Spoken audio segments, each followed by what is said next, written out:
ಸ್ನೇಹಿತರೆ ನಮಸ್ಕಾರ.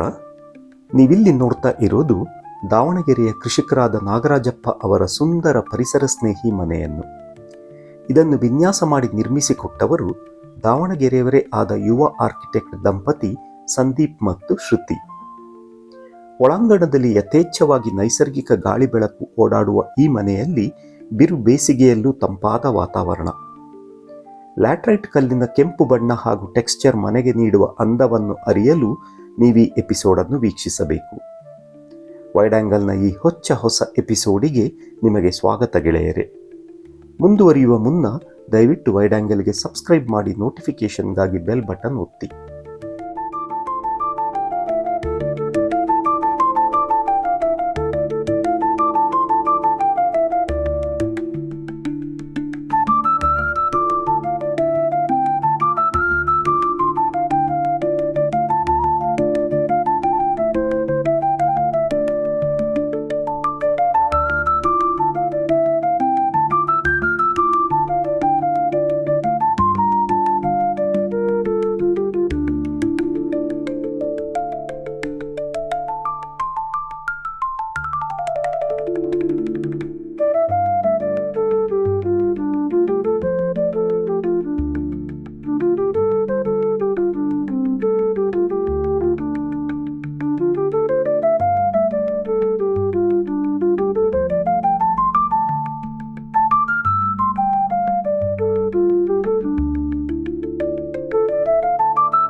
ಸಂದೀಪ್, ಪುನಃ ನಿಮ್ಮನ್ನು ಭೇಟಿಯಾಗಿ ನಿಮ್ಮ ಒಂದು ಥಾಟ್ ಪ್ರಾಸೆಸ್ ಅನ್ನು ನಮ್ಮ ವೀಕ್ಷಕರಿಗೆ ತಿಳಿಸುವಂಥ ಸುಯೋಗ ನಮಗೆ.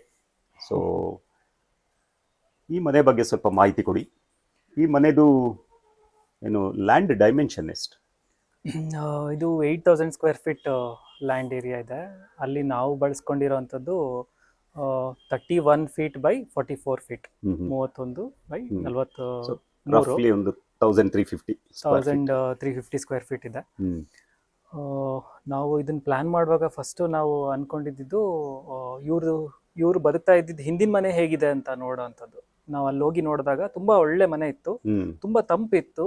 ಯಾಕೆಂದ್ರೆ ಅದು ಮಾಳಿಗೆ ಮನೆ ಆಗಿತ್ತು, ಹಂಚು ಮತ್ತೆ ಮಾಳಿಗೆ ಮನೆ ಆಗಿತ್ತು. ಆ ಮನೆ ನಾವು ನೋಡಿದಾಗ ತುಂಬಾ ಚೆನ್ನಾಗಿತ್ತು, ಕ್ಲೈಮೇಟ್ ಆಗ್ಲಿ ಕಂಫರ್ಟ್ ಆಗ್ಲಿ ಎಲ್ಲ ಇತ್ತು. ಆದ್ರೆ ಅದು ಹಳೇದು ಅನ್ನೋ ಕಾರಣಕ್ಕೆ ನಾವು ಅದನ್ನ ಬೀಳಿಸ್ಬೇಕಾಯ್ತು. ಹಳೆ ಮನೆಯಲ್ಲಿ ಜಗಲಿ ಕಟ್ಟೆಗಳಿರ್ತಾ ಇತ್ತು ಎರಡು ಬದಿಯಲ್ಲಿ. ಅದು ಸೋಷಿಯಲ್ ಇಂಟ್ರಾಕ್ಷನ್ಗೆ ಒಂದು ಕಾರಣ ಆಗುತ್ತೆ. ಅಂದ್ರೆ ದಾರಿಲಿ ಯಾರಾದ್ರೂ ಹೋಗುವಾಗ ಒಂದು ಕುತ್ಕೊಂಡು ಮನೆಯವ್ರ ಜೊತೆ ಮಾತಾಡಿ ಹೋಗ್ಲಿಕ್ಕೆ ಒಂದು ಕಾರಣ ಆಗಿತ್ತು ಆ ಕಟ್ಟೆಗಳು. ಸೊ ಅದನ್ನ ಇಲ್ಲಿ ತರ ಒಂದು ಪ್ರಯತ್ನ ಮಾಡಿದ್ದೇವೆ ಇಲ್ಲಿ. ಅದು ಮಾಡರ್ನ್ ಟೈಮಿಗೆ ನೀಡ್ ಹೇಗಿದೆ ಅಲ್ಲ, ಆ ನೀಡಿಗೆ ಅನುಸಾರವಾಗಿ ನಾವು ಇದು ಮಾಡಿದ್ದೇವೆ. ಸೊ ಇಲ್ಲಿ ಕಾಲ್ ಕೆಳಗಡೆ ಇಟ್ಕೊಂಡ್ಬಿಟ್ಟು ಕಟ್ಟೆ ಮೇಲೆ ಕುತ್ಕೊಳ್ಳೋ ಹಾಗೆ. ಸೊ ಅದಕ್ಕೊಂದು ಟ್ರೀ ಕೂಡ ಇದೆ. ಅದು ನೇಚರ್ ಮತ್ತೆ ನಮ್ಮ ಬಿಲ್ಡಿಂಗ್ ನ ಹೇಗೆ ನಾವು ಇಂಟರ್ಲಿಂಕ್ ಮಾಡಿ ಡಿಸೈನ್ ಮಾಡ್ಬೋದು ಅನ್ನೋದಕ್ಕೆ ಒಂದು ಉದಾಹರಣೆ ಆಗುತ್ತೆ. ನಾವು ಈ ಮನೆ ಕಟ್ಟಬೇಕಾದ್ರೆ ಲ್ಯಾಟ್ರೈಟ್ ಸ್ಟೋನ್ ಅಂತ ಏನ್ ಹೇಳ್ತೇವೆ, ಅದರಿಂದ ನಮ್ಗೆ ಆನಂದಪುರದಿಂದ ತಗೊಂಡ್ ಬಂದು ಇದನ್ನ ಬಿಲ್ಡಿಂಗ್ ಮಾಡಿರೋದು. ಅದೊಂದು 70 ಕಿಲೋಮೀಟರ್ ಸುತ್ತಮುತ್ತನೇ ಸಿಗುತ್ತೆ ನಮ್ಗೆ. ಇದು ಬಿಲ್ಡಿಂಗ್ ನ ನಾವು ಲೋಡ್ ಬೇರಿಂಗ್ ಅಂತ ಕರಿತೇವೆ. ಅಂದ್ರೆ ಕಾಲಮ್ ಇಲ್ದೇನೆ ನಾವು ಈ ಲ್ಯಾಟ್ರೈಟ್ ಸ್ಟೋನ್ ತಗೊಂಡು ನಾವು ಮನೆನ ಮಾಡಿದ್ದೇವೆ. ಈ ಹಳ್ಳಿ ವಾತಾವರಣಕ್ಕೆ ಇದು ತುಂಬಾ ಸೂಕ್ತವಾದ ಅಂತ ಅನಿಸ್ತು ನಮಗೆ. ಅದಕ್ಕೆ ನಾವು ಇಲ್ಲಿ ಲ್ಯಾಟ್ರೈಟ್ ಸ್ಟೋನ್ ಅನ್ನು ಯೂಸ್ ಮಾಡ್ಕೊಂಡಿದ್ದೇವೆ. ಸೊ ಥ್ರೂ ಔಟ್ ಈ ಮನೆಯಲ್ಲಿ ನೀವು ಲ್ಯಾಟ್ರೈಟ್ ಸ್ಟೋನ್ ಅನ್ನೇ ಬಿಲ್ಡಿಂಗ್ ಬ್ಲಾಕ್ಸ್ ಆಗಿ ಬಳಸ್ಕೊಂಡಿದ್ದೀರಾ? ಹೌದು, ಥ್ರೂ ಔಟ್ ಲ್ಯಾಟ್ರೈಟ್ ಯೂಸ್ ಮಾಡ್ಕೊಂಡಿದ್ದೇವೆ. ನಮ್ಗೆ ಎಲ್ಲಿ ಬೇಕು ಅಲ್ಲಿ ಮಾತ್ರ ನಾವು ಸಿಮೆಂಟ್ ಪ್ಲಾಸ್ಟಿಂಗ್ ಮಾಡ್ಕೊಂಡಿರೋದು. Okay, so combination of exposed wall and plastered wall ಅಲ್ವಾ? ಹೌದು. Sandeep, any thoughts on this? Plastering ನಾವು ಎಲ್ಲಿ ಮಾಡ್ತೇವೆ ಅಂದ್ರೆ ಕಿಚನ್ ಎಲ್ಲಿ ಟೈಲ್ಸ್ ಬರ್ತದೆ ಅಥವಾ ಎಲ್ಲಿ ನಮಗೆ ಬೆಳಕಿನ ಅವಶ್ಯಕತೆ ಇದೆ, ನಾವು ಕೆಲವೊಂದು ಭಾಗದಲ್ಲಿ ಕತ್ತಲಾಗ್ಬೋದು, ಆ ಜಾಗದಲ್ಲಿ ನಾವು ಪ್ಲಾಸ್ಟಿಂಗ್ ಮಾಡಿಬಿಟ್ಟು ಅದಕ್ಕೆ ವೈಟ್ ಪೇಂಟ್ ನೀಡಿದಾಗ ಅಲ್ಲಿ ಲೈಟ್ ರಿಫ್ಲೆಕ್ಷನ್ ಆಗಿ ನಮಗೆ ಆ ಜಾಗ ಬೆಳಕಾಗ್ತದೆ. ಆ ಕಾರಣಕ್ಕೆ ಮಾತ್ರ ನಾವು ಪ್ಲಾಸ್ಟಿಂಗ್ ಮಾಡಿ ಉಳಿದ ಎಲ್ಲ ಭಾಗಗಳನ್ನು ನಾವು ಎಕ್ಸ್ಪೋಸ್ ಲ್ಯಾಟ್ರೈಟ್ ಹಾಗೆ ಇಟ್ಟಿರ್ತೇವೆ. ಈ ಈ ಲ್ಯಾಟ್ರೈಟ್ ಫಿನಿಶಿಗೆ ನೀವು ಪ್ಲಾಸ್ಟರಿಂಗ್ ಮಾಡಿ ಅದ್ರ ಮೇಲೆ ಬಿಸಿಲು ಬಿದ್ದಾಗ ಸಿಮೆಂಟ್ ಹೀಟ್ ಆಗ್ತದೆ, ಆವಾಗ ಬಿಲ್ಡಿಂಗ್ ಸಹ ಹೀಟ್ ಆಗ್ತದೆ. ಸೊ ಆ ಕಾರಣಕ್ಕೆ ನಾವು ಆದಷ್ಟು ಪ್ಲಾಸ್ಟರಿಂಗ್ ಅವಾಯ್ಡ್ ಮಾಡ್ತೇವೆ. ಎಸ್ಪೆಷಲಿ ದಕ್ಷಿಣ ಭಾಗದಲ್ಲಿ ನಾವು ದಕ್ಷಿಣ ಮುಖ ಏನಿದೆ ಅಲ್ಲ ಅದು ಸಂಪೂರ್ಣವಾಗಿ ಪ್ಲಾಸ್ಟರಿಂಗ್ ಮಾಡೋದಿಲ್ಲ, ಅದನ್ನ ಹೀಟ್ ಆಗಬಾರ್ದು ಅನ್ನೋ ಕಾರಣಕ್ಕೆ. ಯಾಕಂದ್ರೆ ಸೂರ್ಯ ದಕ್ಷಿಣಾಯಣಕ್ಕೆ ಹೋದಾಗ ನಿಮಗೆ ಹೀಟ್ ಆಗೋ ಸಾಧ್ಯತೆ ಇರುತ್ತೆ. ಇದೀಗ ಫೇಸಿಂಗ್ ಯಾವ ದಿಕ್ಕಿದೆ ಸರ್ ಇದು? ಇದು ಉತ್ತರ ಫೇಸಿಂಗ್ ಮನೆ. ಈ ಬಾಗ್ಲು ಉತ್ತರ ಫೇಸಿಂಗ್ ಇದೆ. ಮೇನ್ ಎಂಟ್ರೆನ್ಸ್ ಈಸ್ಟ್ ಫೇಸಿಂಗ್ ಇದೆ. Okay, all right. ಮತ್ತೆ ಇದನ್ನ ಯಾವ ವರ್ಷದಲ್ಲಿ ಕಟ್ಟಿದ್ರಿ? ಇದು 2017ನೇ ಇಸ್ವಿಯಲ್ಲಿ ಕಟ್ಟಿರೋಂಥದ್ದು. ಸೊ 8 ವರ್ಷ ಹಳೆ ಮನೆ. ಹೌದು, ರಫ್ಲಿ. ಹೌದು, 8.5 ವರ್ಷ ಆಯ್ತು. Okay, all right, fine. So ನಾವು ಒಳಾಂಗಣವನ್ನು ಸ್ವಲ್ಪ ನೋಡೋಣ. ಶೋರ್. ಸರ್, ಇಲ್ಲಿ ಬಳಸಿರುವಂತ ಮೇನ್ ಡೋರ್ ಇಲ್ಲಿ ಏನ್ ಬಳಕೆ ಮಾಡಿದಿರಿ? Teak main door. ಇದನ್ನು ಕೂಡ ಹಿಂದಿನ ಕಾಲದಲ್ಲಿ ಹೇಗೆ ಬ್ಯಾಟನ್ ಡೋರ್ಸ್ ಅಂತ ಹೇಳ್ತೇವೆ, ಇದು 3 ಬ್ಯಾಟನ್ಸ್ ಹಾಕ್ಬಿಟ್ಟು ನಾವು ಮಾಡಿರೋಂಥದ್ದು. ಅಂದ್ರೆ ಇದು ಅದು ನೆನಪಿಗಾಗಿನೇ ಹಿಂದಿನ ಕಾಲದಲ್ಲಿ ಏನ್ ಬಳಸ್ತಾ ಇದ್ರು ಅದೇ ಆಕಾರ ಕೊಟ್ಬಿಟ್ಟು ನಾವು ಅದನ್ನ ಮಾಡಿದ್ವಿ. ಹಿಂದಿನ ಕಾಲದಲ್ಲಿ ನೀವು ಸಾಮಾನ್ಯವಾಗಿ ನೋಡುವಂಥದ್ದು ಮನೆಗಳಲ್ಲಿ ಗೂಡುಗಳಿರ್ತದೆ, ಅದು ಯುಟಿಲಿಟಿ ಆಗಿ ಯೂಸ್ ಆಗ್ತದೆ, ಸಣ್ಣ ಪುಟ್ಟ ಸಾಮಾನು ಇಡ್ಲಿಕ್ಕೆ. ಸೊ ಆ ರೀತಿಯಾಗಿ ನಾವು ಗೂಡುಗಳನ್ನೆಲ್ಲ ಉಪಯೋಗಿಸ್ಕೊಂಡಿದ್ದೇವೆ. ಮತ್ತೆ ನಾವು ಲೆವೆಲ್ ಡಿಫ್ರೆನ್ಸಸ್ ನ ನೋಡ್ತೇವೆ. ಅಂದ್ರೆ ಒಂದೇ ಲೆವೆಲ್ ಅಲ್ಲಿ ಮನೆ ಇರೋದಿಲ್ಲ. ಹಿಂದಿನ ಕಾಲದಿಂದನೂ ನಾವು ಬಂದಾಗ ಒಂದ್ ಲೆವೆಲ್ ಅಲ್ಲಿ ಇದ್ದಾಗ ಅಲ್ಲಿಂದ 2 ಮೆಟ್ಲು ಆದ್ಮೇಲೆನೆ ನಿಮ್ಗೆ ಹಾಲ್ ಬರೋದು. ಸೊ ಅದೇ ರೀತಿಯಲ್ಲಿ ಇದನ್ನು ಸಹ ಮಾಡಿರೋದು. ಬಹಳ ಸುಂದರವಾಗಿ ನಾವಿಲ್ಲಿ ನೋಡ್ತಾ ಇರೋದು ಸ್ಕೈಲೈಟ್. ಸೊ ಇದು ಯಾವತ್ತೂ ನಮಗೊಂದು ಏನು ಪಾಯಿಂಟ್ ಆಫ್ ಅಟ್ರಾಕ್ಷನ್ ಆಗ್ತಾ ಇದೆ. ಅದೇ ಯಾಕೆ ಅದು ಪಾಯಿಂಟ್ ಆಫ್ ಅಟ್ರಾಕ್ಷನ್ ಆಗುತ್ತೆ ಅನ್ನೋದನ್ನ ನಾವು ಗಮನಿಸಬಹುದು. ಇಲ್ಲಿ ಎಲ್ಲೂ ಗ್ಲೇರ್ ಇಲ್ಲ, ನಿಮ್ಗೆ ಕಣ್ಣಿಗೆ ಯಾವ್ದೂನು ಗ್ಲೇರ್ ಬರ್ತಾ ಇಲ್ಲ. ಕಾರಣ ನಾವ್ ಇಲ್ಲೆಲ್ಲೂ ವಿಂಡೋ ಕೊಟ್ಟಿಲ್ಲ. ಸೊ ಹಿಂದಿನ ಕಾಲದ ಮನೆಗಳಲ್ಲೂ ನೀವು ನೋಡ್ಬೋದು, ಅಲ್ಲೆಲ್ಲೂ ಯಥೇಚ್ಛವಾಗಿ ವಿಂಡೋಸ್ ಇರೋದಿಲ್ಲ. ಇದ್ರೂ ಚಿಕ್ಕ ಪುಟ್ಟದಾಗಿ ಗಾಳಿಗೆ ಮಾತ್ರ ಇರ್ತದೆ, ಆದಷ್ಟು ಕತ್ಲಿರ್ತದೆ. ಯಾಕೆ ಅಂದ್ರೆ ನಮ್ಗೆ ಹೀಟ್ ಆಗ್ಬಾರ್ದು ಅನ್ನೋ ಉದ್ದೇಶಕ್ಕೆನೆ. ಬಟ್ ಈಗ ಕಂಟೆಂಪರರಿ ಲೈಫ್ ಸ್ಟೈಲ್ ಅಲ್ಲಿ ನಾವು ಸ್ವಲ್ಪ ಬೆಳಕು ಕೇಳ್ತೇವೆ, ಹಾಗಾಗಿ ಸ್ಕೈಲೈಟ್ ಅನ್ನ ದೊಡ್ಡದ್ ಮಾಡಿರೋದು. ಇಲ್ಲಿ ಗ್ಲೇರ್ ಫ್ರೀ ಆಗಿ ನಿಮಗೆ ಬೆಳಕು ಸಿಗ್ತದೆ. ಓಕೆ, ನೀವು ಹೇಳ್ದಂಗೆ ಬಹಳ ಅಗಲವಾದಂತ skylight area, open to sky. Okay, ಇಲ್ಲಿ ಬಹುಶಃ ಸಂಜೆ 7 ಗಂಟೆವರೆಗೂ ಚೆನ್ನಾಗಿ ಬೆಳಕು ಸಿಗ್ಬೋದೇನೋ ಅಲ್ವಾ? ಹೌದು, ಸಾಮಾನ್ಯವಾಗಿ ಸಿಟಿಯಲ್ಲಿರೋ ಮನೆಗಳಿಗೆಲ್ಲ ಪಕ್ಕದಲ್ಲಿ ಮನೆ ಇರೋದ್ರಿಂದ ನಿಮ್ಗೆ ಬೇಗನೆ ಕತ್ಲಾಗ್ತದೆ. 5 ಗಂಟೆ ಅಷ್ಟೊತ್ತಿಗೆ ನಿಮ್ ಮನೆಯಲ್ಲೆಲ್ಲ ಕತ್ಲಾಗಿರುತ್ತೆ. ಇಲ್ಲಿ ಮೇಲ್ಗಡೆಯಿಂದ ಓಪನ್ ಬಿಟ್ಟಿರೋದ್ರಿಂದ ನಿಮ್ಗೆ ತುಂಬಾ ಹೊತ್ತು ನಿಜ. ಮತ್ತೆ ನೀವು ಕೇಳ್ಬೋದು ಇಲ್ಲಿ ಗಾಳಿ ವ್ಯವಸ್ಥೆ ಹೇಗೆ ಅಂತ. ವಿಂಡೋಸ್ ಇಲ್ಲ ಅಲ್ಲ, ಗಾಳಿ ವ್ಯವಸ್ಥೆ ಹೇಗೆ ಅಂತ ಕೇಳ್ಬೋದು. ಇಲ್ಲಿ ನಾವು ಒಂದು ಸ್ಲಿಟ್ ಮಾಡಿದ್ದೇವೆ ಆಚೆಯಿಂದ, ಅದ್ರ ಮೇಲೆ ಬಳ್ಳಿ ಕೂಡ ಬೆಳೆಸಿದ್ರು ಈ ಏರಿಯಾದಲ್ಲಿ ಅಲ್ವಾ?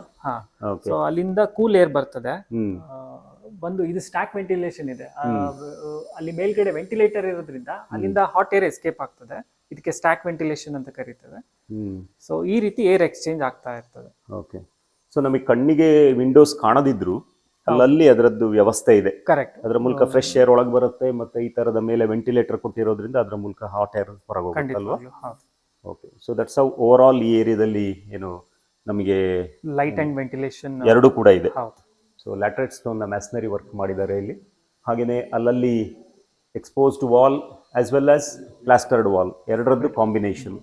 ಸೊ ಇದರಿಂದಾಗಿ ಎಕ್ಸ್ಪೋಸ್ಡ್ ವಾಲ್ ಹೈಲೈಟ್ ಆಗ್ತಾ ಇದೆ. ಇಲ್ಲಿ ಲಿಂಟಲ್ ಹಾಕಿಲ್ಲ, ಗಮನಿಸಬಹುದು. ಅದನ್ನ ಕಲ್ಲನ್ನೇ ಆ ರೀತಿಯಲ್ಲಿ ಕಟ್ ಮಾಡಿಬಿಟ್ಟು ಮಾಡಿರುವಂತದ್ದು. ರೈಟ್, ಆರ್ಚ್ ಟೆಕ್ನಿಕ್ ಅಲ್ಲೇನೆ ಅದನ್ನ ಈ ಏರಿಯಾ ಮಾಡಿದ್ದೀರಿ ಅಲ್ವಾ? ಅಲ್ಲಿ ನಾವು ಸಿಮೆಂಟ್ ಅಥವಾ ಕಬ್ಬಿಣ ಹಾಕದೆ RCC ಹಾಕ್ತೇನೆ ಮಾಡಿರುವಂತದ್ದು. ಓಕೆ ಸರ್, ಈ ತರದ ಮೇಸನ್ರಿ ವರ್ಕ್ ನೀವು ಮಾಡಿದಾಗ ಇಲ್ಲಿ ಏನು ಕನ್ಸೀಲ್ಡ್ ವೈರಿಂಗ್ ಮತ್ತೆ ಕನ್ಸೀಲ್ಡ್ ಪ್ಲಂಬಿಂಗ್ ಅಂತ ಹೆಂಗ್ ಮಾಡಿದೀರಾ? ಅದನ್ನ ನಾವು ಮೊದಲೇ ಪ್ರೀ ಪ್ಲಾನ್ ಮಾಡ್ಕೊಂಡು ಕಾಂಡ್ಯೂಟ್ಸ್ ನ ಬಿಟ್ಕೊಂಡಿರ್ಬೇಕು, ನಂತರ ಗೋಡೆ ಕಟ್ಟುವಂಥದ್ದು. ಸೊ ನಾವು ಗೋಡೆಗಳು ಸ್ಟಾರ್ಟ್ ಮಾಡೋಕ್ಕಿಂತ ಮುಂಚೆನೆ ನಾವು ಎಲೆಕ್ಟ್ರಿಕಲ್ ಲೇಔಟ್ ನ ಪ್ಲಾನ್ ಮಾಡಿರ್ತೇವೆ. ಓಕೆ, ಸೊ ಹಾಗಾಗಿ ಇಲ್ಲಿ ಎಲ್ಲಿ ಕೂಡ ಅವುಗಳು ಕಾಣೋದಿಲ್ಲ ಅಲ್ವಾ? Very well planned and very well concealed. ನಾಳೆ ಏನಾದ್ರು ತೊಂದರೆಗಳು ಬಂದಾಗ ಸೊ ನಿಮ್ಗ ಏನು ರಿಪೇರ್ ವರ್ಕ್ ಮಾಡ್ಲಿಕ್ಕೆ ಏನಾದ್ರು ತೊಂದರೆ ಆಗ್ತದೆ ಈ ತರದ ಕನ್ಸೀಲ್ಡ್ ವ್ಯವಸ್ಥೆ ಮಾಡಿರೋದ್ರಿಂದ? ಕಾಂಡ್ಯೂಟ್ಸ್ ನ ನಾವು ಸರ್ಪ್ಲಸ್ ಅಲ್ಲೇ ಇಟ್ಕೊಂಡಿರ್ತೇವೆ. ಬೇಡ ಆಗಿರೋ ಜಾಗದಲ್ಲೂ ಕೂಡ ನಾವು ಪ್ರಾವಿಷನ್ಸ್ ಅಂತ ಕೊಟ್ಟಿರ್ತೇವೆ. ಹಾಗಾಗಿ ಇಲ್ಲೆಲ್ಲೋ ನೀವು ಮಿಡ್ಲ್ ಅಲ್ಲಿ ಏನಾದ್ರು ಬೇಕಾಯ್ತು ಅಂದ್ರೂ ಅಲ್ಲಿ ಪ್ರಾವಿಷನ್ ಇರ್ತದೆ. ಇದು ಲಿವಿಂಗ್ ಭಾಗ, ಆಚೆಗಿರೋದು ಡೈನಿಂಗ್. ಸೊ ಕ್ಲೈಂಟ್ ಕಡೆಯಿಂದ ಒಂದು ರಿಕ್ವೈರ್ಮೆಂಟ್ ಇತ್ತು, ಅಂದ್ರೆ ನಮ್ಗೆ ಡೈನಿಂಗ್ ಇಂದನೂ ಟಿವಿ ಕಾಣೋ ಆಗಿರ್ಲಿ ಅಂತ. ಸೊ ಬಟ್ ಲಿವಿಂಗ್ ಇಂದನೂ ಕಾಣ್ಬೇಕು, ಓಕೆ ಹಾಗಾಗಿ ನಾವು ಈ ರೀತಿಯಾಗಿ ಪ್ಲಾನ್ ಮಾಡಿದ್ದೇವೆ. ಇದು ರೊಟೇಟಬಲ್ ಓಕೆ ಸ್ಟ್ಯಾಂಡ್ ಮೌಂಟ್ ಅಲ್ವಾ? Very nice. ಇದು ಡೈನಿಂಗ್ ಇಂದನೂ ವೀಕ್ಷಿಸಬಹುದು ಓಕೆ ಅನ್ನೋ ಕಾರಣಕ್ಕೆ. Okay right. ಸೊ IPL ಸಂದರ್ಭದಲ್ಲೆಲ್ಲ ಮಿಸ್ ಮಾಡೋದಿಲ್ಲ ಇವರು, ಊಟ ಮಾಡ್ತಿರುವಾಗ್ಲೂ ನೋಡಬಹುದು. ಹೌದು, ರೈಟ್. ಇಲ್ಲಿಯೂ ಕೂಡ ಒಂದ್ ಸ್ಟೆಪ್ ಅಪ್ ಇದೆ. ಹಾ ಸೊ ಅದೇ ನಾನು ಆಗ್ಲೇ ಹೇಳ್ದಾಗೆ ಹಿಂದಿನ ಕಾಲದಿಂದನೂ ಅದು ಒಳಗಡೆ ನೀವು ಎಷ್ಟು ಒಳಗಡೆ ಹೋಗ್ತೀರಾ ಅಷ್ಟು ಮೆಟ್ಲುಗಳು ಜಾಸ್ತಿ ಆಗ್ತಾ ಹೋಗುತ್ತೆ. ರೈಟ್. ಸೊ ಅದನ್ನ ನಾವು ಇಲ್ಲೂ ಕೂಡ ಅನುಸರಿಸಿದ್ದೇವೆ. ರೈಟ್. ಕಾಸ್ಟ್ ಕಟ್ ಡೌನ್ ಮಾಡ್ಲಿಕ್ಕೆ ನಾವು ವಾಲ್ಸ್ನ ತುಂಬಾ ಕಡಿಮೆ ಮಾಡ್ಕೊಂಡ್ಬಿಟ್ರೆ ನಮಗೆ ರೂಮ್ಸ್ ಕೂಡ ತುಂಬಾ ವಿಶಾಲವಾಗಿ ಕಾಣುತ್ತೆ. ಮತ್ತೆ ಡಬಲ್ ಹೈಟ್ ಕೊಟ್ಟೋದ್ರಿಂದ ಫಸ್ಟ್ ಫ್ಲೋರ್ ಮತ್ತೆ ಗ್ರೌಂಡ್ ಫ್ಲೋರ್ ಕನೆಕ್ಷನ್ ಕೂಡ ಇಂಟ್ರಾಕ್ಷನ್ ಆಗ್ತಾ ಇರುತ್ತೆ. ಇವಾಗ ನೀವು ನೋಡಿದಾಗ ಅದು ಲಿವಿಂಗ್ ಮತ್ತೆ ಕಿಚನ್ ನಡುವೆ ಜಸ್ಟ್ ಒಂದು ಬ್ರಿಡ್ಜ್ ಹೋಗೋದ್ರಿಂದ ನಿಮ್ಗೆ ಡಿಫ್ರೆನ್ಷಿಯೇಷನ್ ಆಗ್ತಾ ಇದೆ ಇವಾಗ ಅದು ಲಿವಿಂಗ್ ರೂಮು ಇದು ಕಿಚನ್ ಅಂತ. ಮತ್ತೆ ವಾಲ್ಸ್ ಕಡಿಮೆ ಆಗಿದೆ, ಲೆವೆಲ್ಸ್ ಕೊಟ್ಟಿದ್ದಾವೆ. ಸೊ ಸ್ಪೇಸ್ ಡಿಫ್ರೆನ್ಶಿಯೇಟ್ ಆಯ್ತು, ಬಟ್ ವಾಲ್ ಇಲ್ಲ. ಓಕೆ. ಇದರಿಂದ ಕಾಸ್ಟ್ ಕಟ್ ಡೌನ್ ಕೂಡ ನಾವು ಮಾಡ್ಬೋದು. ಸೊ ಮಲ್ಟಿಪಲ್ ಅಡ್ವಾಂಟೇಜಸ್ ಅಲ್ವಾ? ಹೌದು. ಇಂಟ್ರೆಸ್ಟಿಂಗ್. ಓಕೆ. ಸೊ ಇವನ್ನೆಲ್ಲ ನೀವು ಡಿಸೈನಿಂಗ್ ಸ್ಟೇಜ್ ಅಲ್ಲೇ ನೀವು ಯೋಚನೆ ಮಾಡಿಬಿಟ್ಟು ಇಂಪ್ಲಿಮೆಂಟ್ ಮಾಡಿರ್ತೇವೆ. ಮತ್ತೆ ಎಲ್ಲ ಸಿವಿಲ್ ಇಂಜಿನಿಯರ್ಸ್ ಆಗಿರ್ಬೋದು, ಬೇರೆ ಇಂಜಿನಿಯರ್ಸ್ ಆಗಿದ್ರೆ ಇಂಟೀರಿಯರ್ ಅಂತ ಬೇರೆ ಮಾಡ್ಬೇಕು, ಮತ್ತೆ ಡಿಸೈನ್ ಪ್ಲಾನಿಂಗ್ ಅಂತ ಬೇರೆ ಬೇಕು. ಆ ತರ ನಾವೇನ್ ಮಾಡೋದಿಲ್ಲ. ಓಕೆ. ಸೊ ಬಿಲ್ಡಿಂಗ್ ಬ್ಲಾಕ್ಸ್ ಇಲ್ಲಿ ಡಿಸೈನ್ ಎಲಿಮೆಂಟ್ ಕೂಡ ಡಿಸೈನ್ ಮಾಡಬೇಕಾದ್ರೆ ಇಂಟೀರಿಯರ್ ಅಂತ ಏನ್ ಸಪರೇಟ್ ಆಗಿ ಮಾಡೋದಿಲ್ಲ. ಓಕೆ. ಎಕ್ಸ್ಟೀರಿಯರ್ ಕೂಡ ಸಪರೇಟ್ ಆಗಿ ಮಾಡೋದಿಲ್ಲ. ನಾವೇನು ಪ್ರಾಬ್ಲಮ್ಸ್ ಸಾಲ್ವ್ ಮಾಡ್ತೀವಲ್ವಾ, that itself becomes interior and exterior solution. ಇದು ಪೂಜಾ ರೂಮ್. ಹಾಗೆ ವೀಕ್ಷಕರು ಇಲ್ಲ ನೋಡಬಹುದು, ಪೂಜಾ ರೂಮ್ ಕೊಟ್ಟಿದ್ದಾರೆ. ಬಹಳ ಏನು ವಿಶಾಲವಾಗಿನೂ ಇದೆ, ಹಾಗೇನೆ ಲೊಕೇಶನಲ್ಲಿ ಪ್ರೈವಸಿ ಡಿಸೈನ್ ಮಾಡಿದೆ. ಈ ಕಿಚನ್ ಸ್ಟ್ರಾಟಜಿಕಲಿ ಪ್ಲೇಸ್ ಮಾಡಿದ್ದೇವೆ. ಯಾವ ರೀತಿ ಅಂದ್ರೆ ನಿಮ್ಗೆ ಕಿಚನ್ ಡೈನಿಂಗ್ ಓಪನ್ ಆಗ್ತದೆ ಹೊರತು ಲಿವಿಂಗ್ ಓಪನ್ ಆಗೋದಿಲ್ಲ. ನಿಜ. ಆದ್ರೆ ಲಿವಿಂಗ್ ಡೈನಿಂಗ್ ಓಪನ್ ಆಗಿರ್ತದೆ. ಸೊ ಇದು overall open planning concept ಅಲ್ಲೇನೆ ಮಾಡಿರೋದು. ವಿಶಾಲವಾಗಿ ಕಾಣ್ಲಿ ಅನ್ನೋ ಉದ್ದೇಶಕ್ಕೆ ನಾವು ಹೆಚ್ಚು ವಾಲ್ಸ್ ಗಳನ್ನ ಬಳಸಿಲ್ಲ. ಮತ್ತೆ ಡಬಲ್ ಹೈಟ್ ಕೊಟ್ಟು ವಾಲ್ಯೂಮ್ ಮೆಟ್ರಿಕ್ ಆಗಿ ಪ್ಲಾನ್ ಮಾಡಿದ್ದೇವೆ. ಸೊ ಈ ರೀತಿ ಮಾಡಿದಾಗ ಮನೆ ತುಂಬಾ ವಿಶಾಲವಾಗಿ ಕಾಣೋ ಅಂತ ಸಾಧ್ಯತೆ ಇರುತ್ತೆ. ರೈಟ್. ಇನ್ನೊಂದು ಸ್ಟೆಪ್ ಕೆಳಗೆ ಹೋದ್ರೆ ಇಲ್ಲಿ ಬಾತ್ರೂಮ್ ಟಾಯ್ಲೆಟ್ ಅಲ್ವಾ? ಹೌದು. ಹಾಗೇನೆ ಒಂದು ಬೆಡ್ರೂಮ್ ಇದೆ ಇಲ್ಲಿ. ಇಲ್ಲೊಂದು ಬೆಡ್ರೂಮ್ ಇದೆ ರೈಟ್ ಸೈಡ್ ಭಾಗದಲ್ಲಿ. ಇದು ಸ್ಪ್ಲಿಟ್ ಲೆವೆಲ್ ಅಂತ ಕರೀತೇವೆ. ಅಂದ್ರೆ ನಾವು ಮೇನ್ ಹಾಲ್, ಕಿಚನ್, ಅಡಿಗೆ ಮನೆಯಿಂದ ಈಸಿಯಾಗಿ ನಾವು ನಮ್ಮ ಬೆಡ್ರೂಮ್ ಸೇರುವಂತದ್ದು. ಸಾಮಾನ್ಯವಾಗಿ ಎಲ್ಲ ಮನೆಗಳಲ್ಲೂ 21-22 ಮೆಟ್ಲು ಹತ್ತದ ಮೇಲೆ ಅವ್ರ ಬೆಡ್ರೂಮ್ ಮುಟ್ತಾರೆ. ಬಟ್ ಇಲ್ಲಿ ನಿಮ್ಗೆ ಈ ಬೆಡ್ರೂಮ್ ಒಂದು 4-5 ಮೆಟ್ಲಿಗೆ ಸಿಗ್ತದೆ. ಇದು ಒಂದು 12 ಮೆಟ್ಲಿಗೆ ಆ ಬೆಡ್ರೂಮ್ ಸಿಗ್ತದೆ. ಇನ್ನೊಂದು 4 ಮೆಟ್ಲು ಹತ್ತಿದ್ರೆ ಇನ್ನೊಂದು ಬೆಡ್ರೂಮ್ ಸಿಗ್ತದೆ. ಸೊ ಈ ರೀತಿ ನಾವು ಡಿಸೈನ್ ಮಾಡಿ ಪ್ಲಾನಿಂಗ್ ಆ ತರ ಮಾಡಿದ್ದೀವಿ. ಹೌದು. ಪ್ರತಿ ಮನೆಗಳಲ್ಲೂ ನೀವು ನೋಡಿದಾಗ ಬರೀ ಹಾಲ್, ಕಿಚನ್, ಬೆಡ್ರೂಮ್ ಅಲ್ದೇನೆ ಮತ್ತೆ ಕೆಲವೊಂದು ಸ್ಪೇಸಸ್ ನ ನಾವು ಇಟ್ಕೊಳ್ಳೋದು ಒಳ್ಳೇದು. ಹಾಬಿ ಸ್ಪೇಸ್ ಆಗಿರ್ಬೋದು, ಬುಕ್ ರೀಡಿಂಗ್ ಸ್ಪೇಸ್ ಆಗಿರ್ಬೋದು, ಮಕ್ಕಳು ಬೇರೆ ರೀತಿಯಲ್ಲಿ ಇಲ್ಲಿ ಆಟ ಆಡುವಂತ ಒಂದು ಅವಕಾಶ ಸಿಗ್ತದೆ. ಸೊ ಆ ಕಾರಣಕ್ಕಾಗಿ ಇದೊಂದು ಜಾಗನ ನಾವು ಮಾಡಿದ್ದೇವೆ. ರೈಟ್. ಸೊ ಒಳ್ಳೆ ಏನು ನೈಸರ್ಗಿಕ ಫೀಲಿಂಗ್ ಬರೋ ತರ ಇಲ್ಲಿ ನೀವು ಪೆಬಲ್ಸ್ ಅನ್ನು ಕೊಟ್ಟಿದ್ದೀರಿ. ಹೌದು. ರೈಟ್. ಇಲ್ಲಿ ಪ್ಲಾಂಟ್ಸ್ ಸಹ ಬೆಳೆಸಬಹುದು. ಇಲ್ಲಿ ಮಣ್ಣಿದೆ ಒಳಗಡೆ, ಸೊ ನೀವು ಟ್ರೀ ಕೂಡ ಹಾಕೊಳ್ಬಹುದು. ಇದು ಹೈಟ್ ಮಾಡಿರೋ ಉದ್ದೇಶನೇ ಇಲ್ಲಿ ಟ್ರೀ ಹಾಕ್ಲಿಕ್ಕೆ ಅನ್ನೋ ಕಾರಣಕ್ಕೆ. ಇಲ್ಲಿ ಟ್ರೀ ಹಾಕೋದ್ರಿಂದ ನಿಮ್ಗೆ ತುಂಬಾ ಸಾಕಷ್ಟು ಸ್ಪೇಸ್ ಕೂಡ ಇದೆ, ಹೀಟ್ ಕೂಡ ಕಡಿಮೆ ಆಗ್ತದೆ. ಇಲ್ಲಿ ಇತ್ತು, ಅದು ಯಾವ್ದೋ ಕಾರಣಕ್ಕಾಗಿ ಇದಾಗಿದೆ. ಓಕೆ. ಬಹುಶಃ ಪೆಬಲ್ಸ್ ನಿಮ್ಮ ಒಂದು ಫೇವರೆಟ್ ಬಿಲ್ಡಿಂಗ್ ಮೆಟೀರಿಯಲ್ ಅನ್ಸುತ್ತೆ. ನಾವು ಬಹುಶಃ ಹೆಚ್ಚಿನ ಕಡೆಗಳನ್ನು ನೋಡ್ತಾ ಇದ್ದೇವೆ. And it looks very beautiful. It has more purpose than looking beautiful. Okay. ಅಂದ್ರೆ ಇದು ಅದು ಮಣ್ಣನ್ನ ಕವರ್ ಮಾಡೋದ್ರಿಂದ ಮತ್ತೆ ನಾವು ಅದ್ರ ಮೇಲೆ ನಡೆದಾಗ ನಮ್ಗೆ ಆಕ್ಯುಪಂಚರ್ ಹಾಕೋದು ಅದು ಒಂದು ಕಾರಣಕ್ಕಾಗಿ. ರೈಟ್. ಮತ್ತೆ ನಾವು ನ್ಯಾಚುರಲ್ ಟೆಕ್ಸ್ಚರ್ಸ್ ನೋಡೋಕೆ ಇದೊಂದು ಹೌದು ರೀಸನ್ ಆಗುತ್ತೆ. ಹೌದು. ಇಲ್ಲಿ ವೆಂಟಿಲೇಷನ್ ಕೂಡ ಕೊಟ್ಟಿದ್ದಾರೆ. ಸೈಡ್ ಅಲ್ಲಿ ವರ್ಟಿಕಲ್ ವಿಂಡೋಸ್ ಇದೆ. ಸೊ ಅದ್ರ ಮೂಲಕ ಏರ್ ಬರೋ ತರ, ಹಾಗೇನೆ ಮೇಲಕ್ಕೆ ಹೋದ್ರಲ್ಲಿ ಏನು ಹಾಟ್ ಏರ್ ಹೋಗೋದಕ್ಕೆ ಅವಕಾಶ ಕೂಡ ಕೊಟ್ಟಿದ್ದಾರೆ. ಹಳೆಕಾಲದ ಬೀಸುವ ಕಲ್ಲು ಕೂಡ ಇದೆ ಇಲ್ಲಿ.